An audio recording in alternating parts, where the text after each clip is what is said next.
എല്ലാവർക്കും നമസ്കാരം.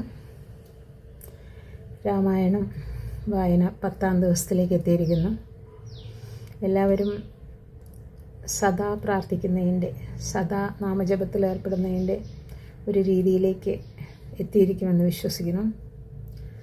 രാമനാമം, ആ ദ്വയാക്ഷരനാമം ഏറ്റവും എളുപ്പത്തിലുള്ളതും ഏത് സമയത്തും നമുക്ക് മനസ്സിലും ചുണ്ടിലും ഇരിക്കാൻ പറ്റുന്നതുമായ ഒരു നാമമാണ്. ഒരു രാമനാമ, ശ്രീനാമ രാമായണം എന്നൊരു രാമായണം തന്നെയുണ്ട്. ശ്രീരാമൻ്റെ നാമങ്ങൾ ഉച്ചരിച്ചുകൊണ്ടുള്ള രാമായണം.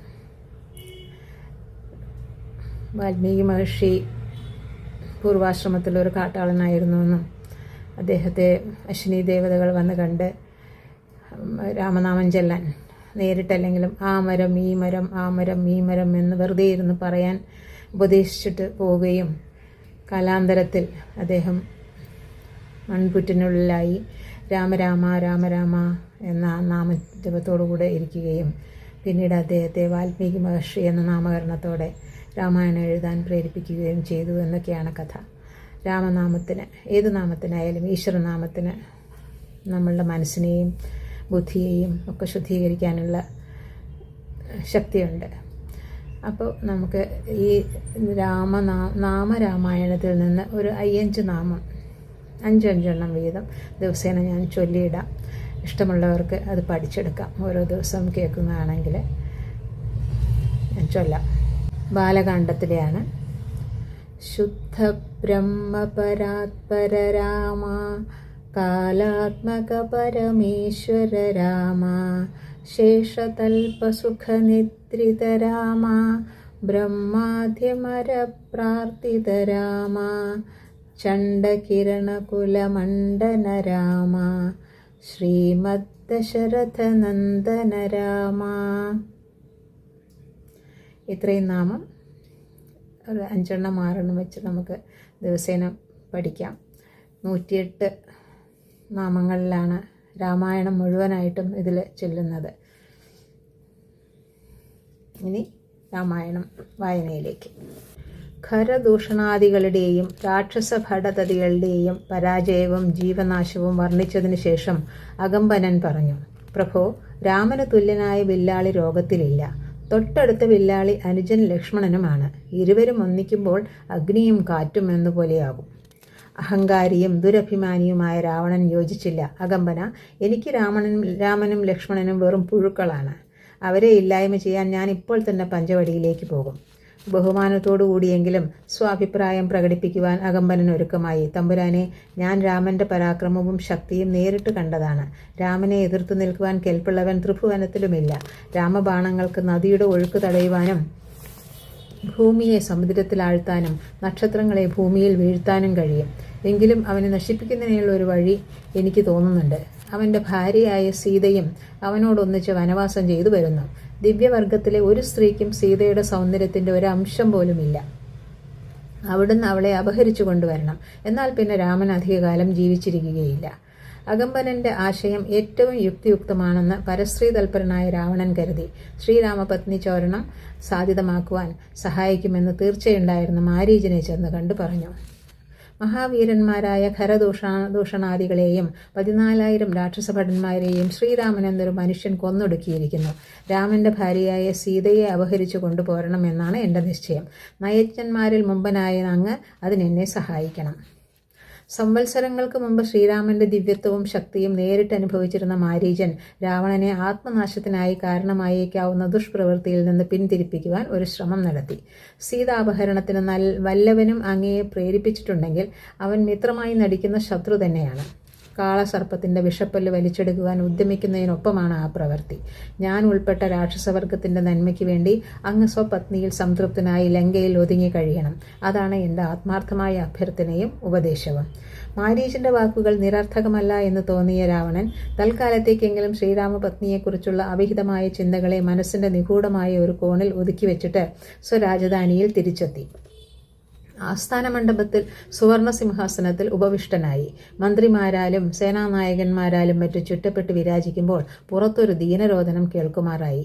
ചില നിമിഷങ്ങൾക്കു ശേഷം അസഹ്യവേദന കൊണ്ടും മുറവിളി കൂട്ടിയും അല്പം ചോരയിണങ്ങിയ നാസികാകർണങ്ങളിലെ മുറിവുകൾ പ്രദർശിപ്പിച്ചും ഒരു സ്ത്രീ ഓടി വന്ന് സിംഹാസനത്തിനു മുമ്പിൽ വീണു. തൻ്റെ പ്രിയ സോദരിയായ ശൂർപ്പണഖയെ ആ അവശസ്ത്രീയിൽ തിരിച്ചറിഞ്ഞപ്പോൾ ചക്രവർത്തിക്കുണ്ടായ പരിതാപവും അത്ഭുതവും അളവില്ലാത്തവയായിരുന്നു. താപവും കോപവും അമർഷവും ഈർഷ്യയും വേദനയും പരിഹാസവും കൂടിക്കലർന്ന സ്വരത്തിൽ ശൂർപ്പണഖ പറഞ്ഞു, ജ്യേഷ്ഠ, സർവ്വസുഖങ്ങളിലും മുഴുകിക്കഴിയുന്ന അങ്ങുണ്ടോ അറിയേണ്ടതറിയുന്നു. രാജാവായാൽ ചാരന്മാരാകുന്ന കണ്ണുകൾ വേണം.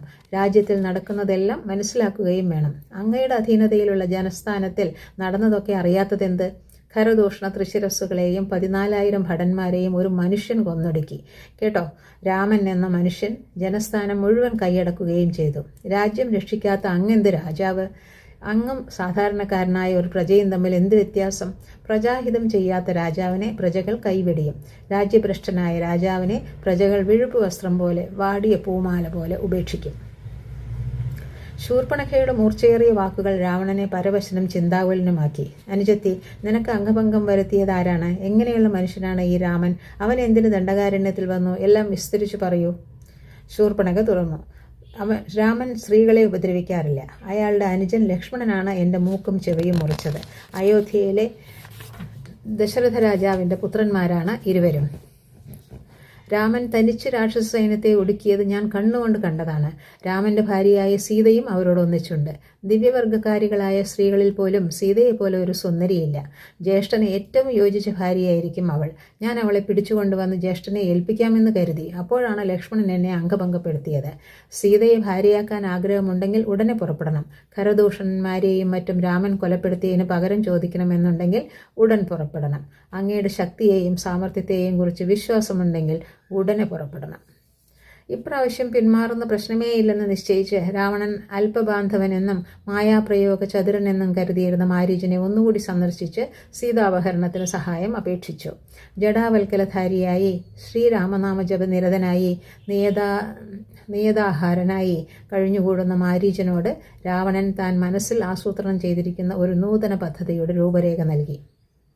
സ്വർണ്ണ നിറം പൂണ്ടതും വെള്ളി നിറത്തിലുള്ള പുള്ളികളുള്ളതുമായ ഒരു മാനിൻ്റെ രൂപം ധരിച്ച് അങ്ങ് രാമാശ്രമത്തിൻ്റെ പരിസരത്തിൽ എത്തണം. നയനസമ്മോഹനമായ മൃഗത്തെ കണ്ട് കൗതുകമുണ്ടായി തനിക്ക് കളിക്കാനും ഓമനിക്കാനുമായി അതിനെ പിടിച്ചു കൊടുക്കണമെന്ന് സീത രാമനോട് അപേക്ഷിക്കും. ആദ്യം ശ്രീരാമനും പിറകെ ലക്ഷ്മണനും മായാമൃഗത്തെ അന്വേഷിച്ച് ദൂരത്ത് പോകുമ്പോൾ ആശ്രമത്തിൽ തനിച്ചാവുന്ന സീതയെ ഞാൻ പിടിച്ചുകൊണ്ട് പോയിക്കൊള്ളാം. ഇപ്രാവശ്യം അല്പം ദീർഘമായി തന്നെ മാരീചൻ രാവണനെ അബദ്ധസഞ്ചാരത്തിൽ നിന്ന് പിന്മാറുവാൻ പ്രേരിപ്പിക്കുന്നതായി സംസാരിച്ചു. രാവണ, പുകഴ്ത്താൻ വേണ്ടി പ്രിയം പറയുന്നവർ ധാരാളം ഉണ്ടായിരിക്കും. നേർവഴിക്ക് നയിക്കുവാൻ ചിലപ്പോൾ അപ്രിയം പറയേണ്ടതായി വരികയും ചെയ്യും. എൻ്റെ മനസ്സിൽ ചില സംശയങ്ങൾ ഉയരുകയാണ്.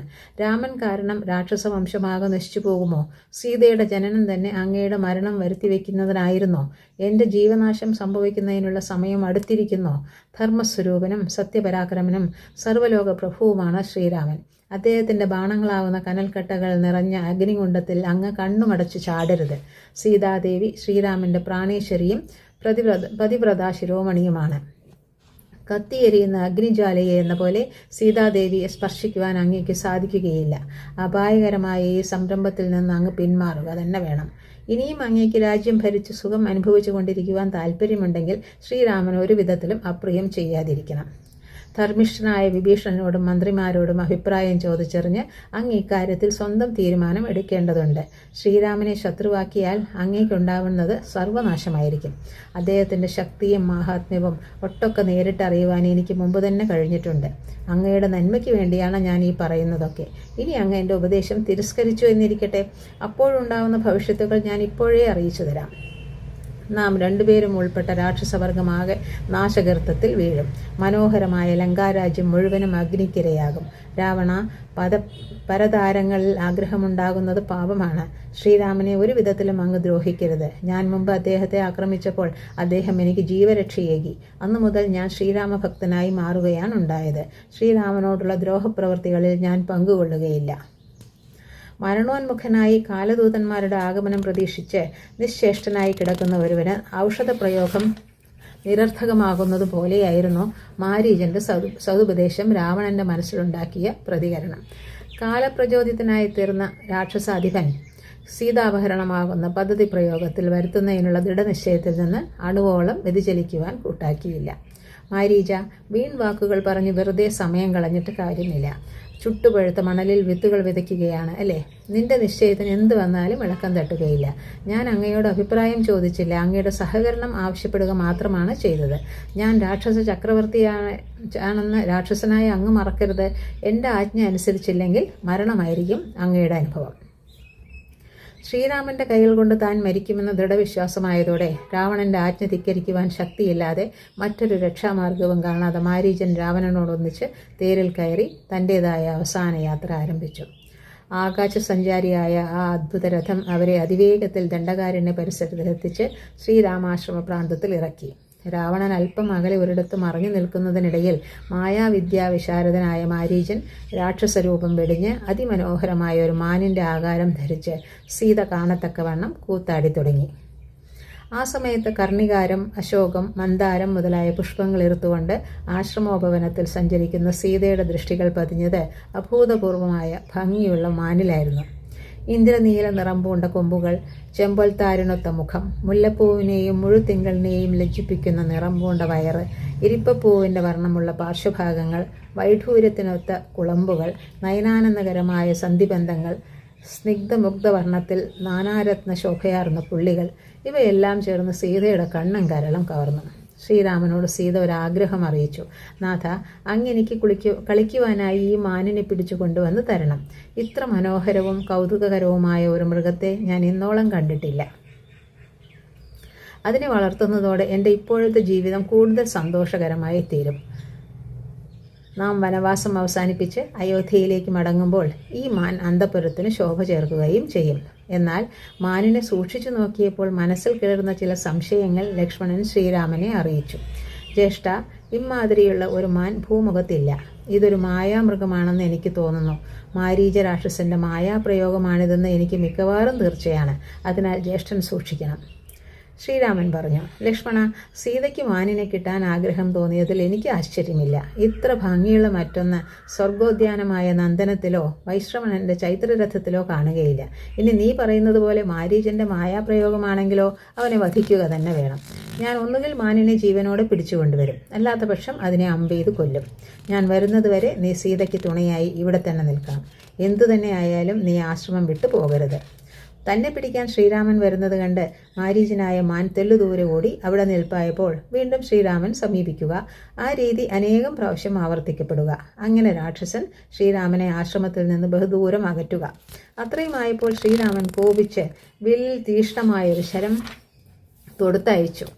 ഒരിക്കലും ലക്ഷ്യം തെറ്റാത്ത ശ്രീരാമശരം മാനിൻ്റെ ശരീരത്തിൽ ചെന്ന് തറച്ചതോടുകൂടെ അതിൻ്റെ മൃഗരൂപം മാറി ശരിയായ മാരീചരൂപം ദൃശ്യമായി. നിമിഷങ്ങൾക്കുള്ളിൽ താൻ അസ്തപ്രാണനാകുമെന്ന് തീർച്ചയായ അവസരത്തിൽ മാരീചൻ രാവണനെ സഹായിക്കുന്നതിന് വേണ്ടി മായാപ്രയോഗത്തിനു പകരം ചതിപ്രയോഗം നടത്തി. വളരെ ദൂരമുള്ള ആശ്രമത്തിൽ കേൾക്കത്തക്കവണ്ണം അവൻ ശ്രീരാമന്റെ ഘനഗംഭീരമായ സ്വരം അനുകരിച്ച് ഹാ സീതേ, ഹാ ലക്ഷ്മണ എന്ന മരണവേദന പ്രകടമാകുമാറ് അത്യുച്ചത്തിൽ വിളിച്ചു പറഞ്ഞിട്ട് അടുത്ത നിമിഷത്തിൽ കാലപുരിയിലേക്ക് യാത്രയായി. ആ വിളി കേട്ട് സീതയ്ക്ക് തെറ്റിദ്ധാരണയുണ്ടായി. പ്രിയ ഭർത്താവ് എന്തോ അപകടത്തിൽപ്പെട്ട് തന്നെയും ലക്ഷ്മണനെയും വിളിച്ച് കേഴുകയാണെന്ന് അതിരുകടന്ന പരിഭ്രമത്തോടും ദുഃഖത്തോടും കൂടി സീത ലക്ഷ്മണനോട് പറഞ്ഞു. നിന്റെ ജ്യേഷ്ഠന് ആപത്ത് സംഭവിച്ചിട്ടുണ്ടാകണം. അതാണ് അദ്ദേഹം നമ്മെ വിളിച്ച് കരയുന്നത്. നീ വേഗം പോയി അന്വേഷിച്ചു വരൂ. സാധാരണയായി ജ്യേഷ്ഠപത്നിയുടെ ഏത് നിർദ്ദേശവും അപ്പടി അനുസരിക്കുന്ന ലക്ഷ്മണൻ ഇപ്രാവശ്യം ഇറങ്ങിപ്പോകുന്നതിന് പകരം നിന്നെടുത്ത് നിന്നതേയുള്ളൂ. അതുകണ്ട് അരിശം തോന്നിയ സീത മറ്റെല്ലാം മറന്ന് കുത്തുവാക്കുകൾ പറഞ്ഞു. ലക്ഷ്മണ, നീ എന്താണ് ഈ കാണിക്കുന്നത്? ആപത്തിൽപ്പെട്ട ജ്യേഷ്ഠനെ രക്ഷിക്കുവാൻ നിനക്ക് മനസ്സില്ല അല്ലേ? നിനക്ക് ജ്യേഷ്ഠനോട് സ്നേഹത്തിൻ്റെ കണിക പോലും ഇല്ലല്ലോ. യഥാർത്ഥത്തിൽ നീ നിന്റെ ജ്യേഷ്ഠൻ്റെ ശത്രുവാണ്. സീതയുടെ ക്രൂരവാക്കുകൾക്ക് മറുപടി എന്നോണം ലക്ഷ്മണൻ സങ്കടം ഉള്ളിൽ ഒതുക്കിക്കൊണ്ട് പറഞ്ഞു. ജ്യേഷ്ഠത്തി, അമാനുഷവർഗക്കാരെല്ലാം ഒന്നിച്ചാലും എൻ്റെ ജ്യേഷ്ഠനെ അപായപ്പെടുത്താൻ സാധിക്കുകയില്ല. മാത്രവുമല്ല, നാം കേട്ടത് ജ്യേഷ്ഠൻ്റേതല്ല, ഏതോ മായാവിയുടെ സ്വരമാണ്. മായാവികളായ രാക്ഷസന്മാർ ധാരാളമുണ്ട് ഈ പരിസരങ്ങളിൽ. പോരെങ്കിൽ ജ്യേഷ്ഠത്തിക്ക് തുണ നിൽക്കണമെന്നായിരുന്നു ജ്യേഷ്ഠൻ്റെ ആജ്ഞ. ഇവിടുന്ന് മറ്റൊരിടത്തേക്കും പോകരുതെന്നും ആ ആജ്ഞ ലംഘിക്കുവാൻ എനിക്ക് നിവൃത്തിയില്ല. ഭർത്താവിന് സംഭവിച്ചേക്കാവുന്ന ജീവഹാനിയെക്കുറിച്ചുള്ള ചിന്തയിൽ നിന്ന് ജന്യമായ ഭയവും പരിഭ്രമവും കാരണം തന്റെ നിർദ്ദേശം അനുസരിച്ച് ശ്രീരാമന്റെ രക്ഷയ്ക്ക് ഇറങ്ങിപ്പുറപ്പെടാതെ ലക്ഷ്മണൻ നിൽക്കുന്നത് കണ്ടപ്പോഴുണ്ടായ ദേഷ്യവും അമർഷവും കാരണം സീതയ്ക്ക് കഷ്ടാൽ കഷ്ടതരം എന്ന് വർണ്ണിക്കാവുന്ന ഒരു മാനസാന്തരമുണ്ടായി. തന്നെ മാതാവിനെ എന്ന പോലെയല്ല ദേവിയെ എന്ന പോലെ കരുതി ആരാധിച്ചു പോരുന്ന ദേവനാണ് ലക്ഷ്മണൻ എന്ന യാഥാർത്ഥ്യം അഭിശപ്തമായ ആ നിമിഷത്തിൽ സീത നിർഭാഗ്യവശാൽ വിസ്മരിച്ചുപോയി. കർണശൂലത്തേക്കാൾ 10 മടങ്ങ് വേദനാജനകവും ഒരിക്കലും ഉച്ചരിക്കുവാൻ പാടില്ലാത്തവയുമായ വാക്കുകൾ സീതയുടെ അധരങ്ങളിൽ നിന്ന് പുറപ്പെടുകയായി. ലക്ഷ്മണ, അധമന്മാരിൽ അധമനും വംശദൂഷകനുമാണ് നീ. എന്നിലുള്ള താല്പര്യം കൊണ്ടാണ് നീ നിന്റെ ജ്യേഷ്ഠനോടൊപ്പം വനവാസത്തിന് വന്നത്. ജ്യേഷ്ഠൻ നശിക്കണമെന്നാണ് നിന്റെ ആഗ്രഹം. എന്നാൽ ഒന്നുണ്ട്, ശ്രീരാമന്റെ ധർമ്മപത്നിയായ ഞാൻ നിന്റെ കാമിതത്തിന് വഴങ്ങുകയില്ല. മറിച്ച് ശ്രീരാമനില്ലെങ്കിൽ ഞാൻ നിന്റെ മുമ്പിൽ വെച്ച് പ്രാണത്യാഗം ചെയ്യും.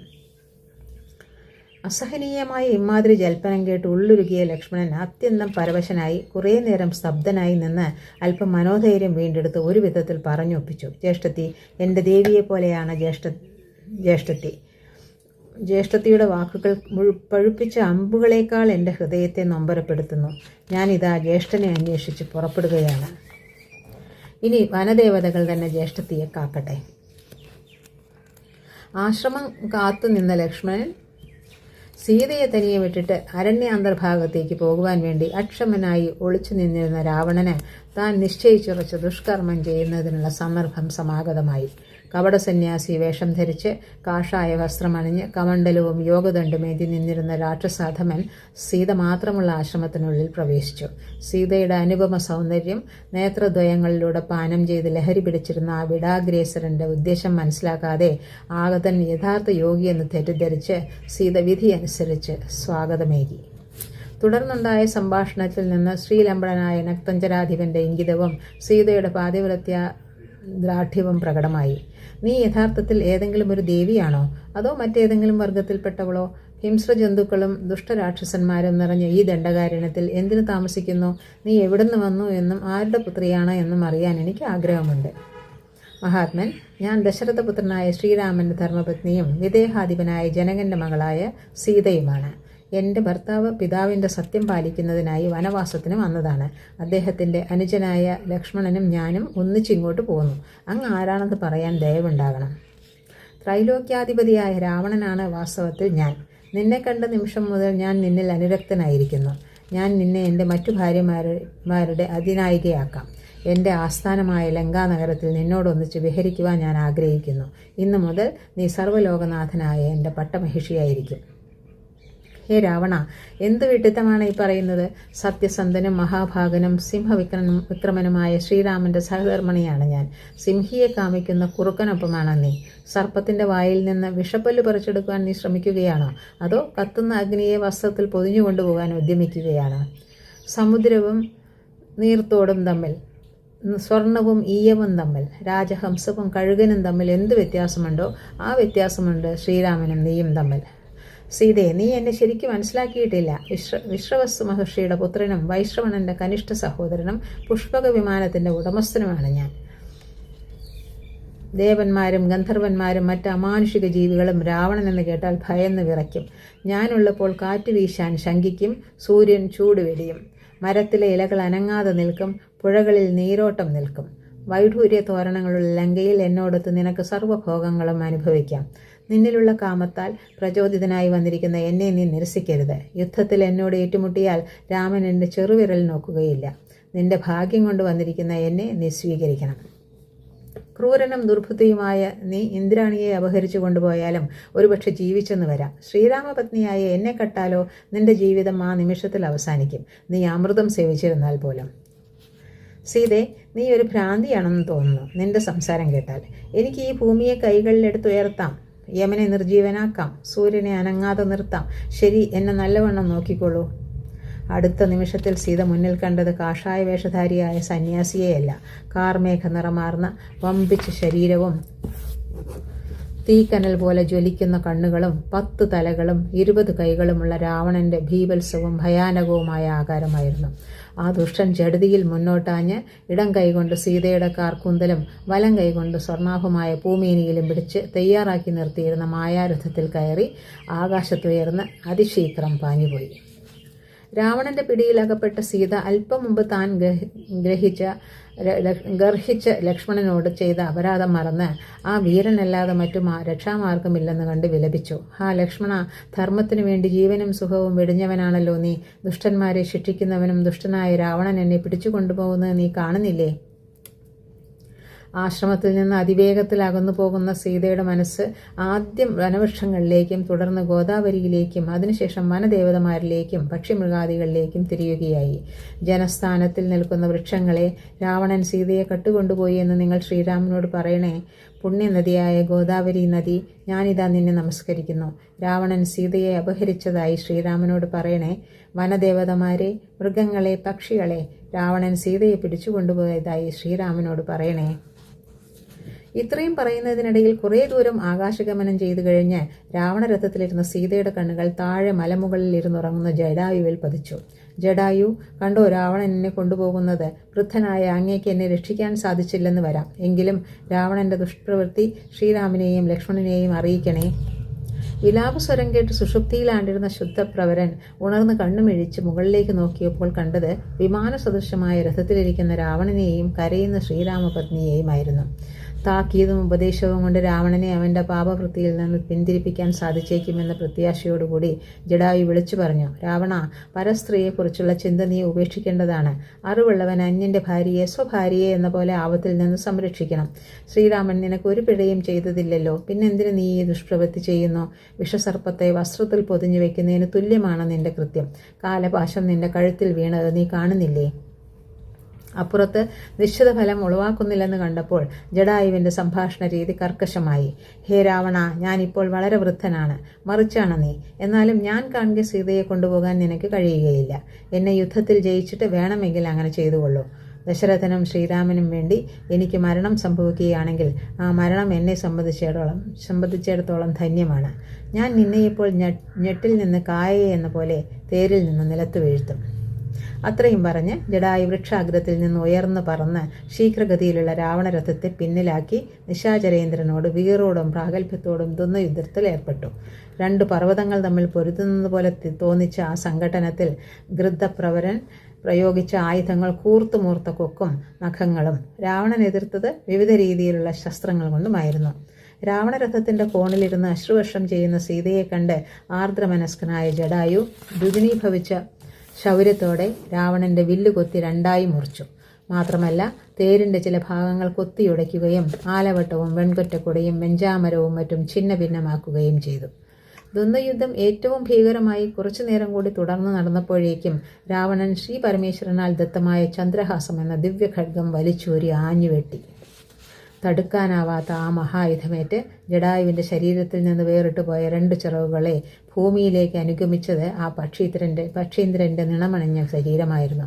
മൃതപ്രായനായ ആപൽബന്ധുവിന്റെ പതനം കണ്ട് ഏങ്ങി കരയുന്ന സീതയെയും കൊണ്ട് വിജയോന്മത്തനായ രാവണൻ അംബരമാർഗത്തെ സ്വസ്ഥാനമായ ലങ്കയിലേക്ക് പ്രയാണം ആരംഭിച്ചു. എല്ലാം കണ്ടുകൊണ്ട് അതേസമയം നിസ്സഹായരായി നിന്ന വനദേവതമാർ അഗാധമായ നൈരാശ്യത്തോടും ദുഃഖത്തോടും തമ്മിൽ ചോദിച്ചു. ധർമ്മവും സത്യവും നശിച്ചുപോയെന്നോ? കാരുണ്യമെന്ന സൽഗുണം മൺമറഞ്ഞെന്നോ? ഈ ലോകത്ത് നന്മയ്ക്ക് സ്ഥാനമൊന്നുമില്ലെന്നോ? കാർകൂന്തൽ ചിന്നയും പൊട്ടുമാഞ്ഞും വസ്ത്രമുലഞ്ഞും ദുർവിധിയെ പഴിച്ചും പരിദേവനം ചെയ്യുന്ന സീത അല്പസമയത്തേക്ക് ധൈര്യം അവലംബിച്ച് ക്രുദ്ധയായി അപഹർത്താവിനെ നേരിട്ടു. നീച്ച, വഞ്ചിതനായി നിനക്ക് നാണമെന്നൊന്നില്ലേ? ശൂരനെന്ന് പറഞ്ഞ് നടക്കുകയും അതേസമയം ഒരു സ്ത്രീയെ കട്ടുകൊണ്ടുപോവുകയും ചെയ്യുന്നത് എത്ര നിന്ദ്യം! ഞാൻ ഒന്ന് പറയട്ടെ, ജീവൻ വേണമെങ്കിൽ എന്നെ വിടണം. അല്ലാത്ത പക്ഷം ശ്രീരാമൻ നിന്നെ മാത്രമല്ല നിന്റെ വംശത്തെയും നശിപ്പിക്കും. ഈ മുന്നറിയിപ്പിനെ നിസ്സാരമാക്കി തള്ളിയ രാവണൻ തന്റെ ഇംഗിതം സാധ്യതപ്രായമായതിലുള്ള ചാരിതാർത്ഥ്യത്തോടുകൂടി ആകാശസഞ്ചാരം തുടരുകയായി.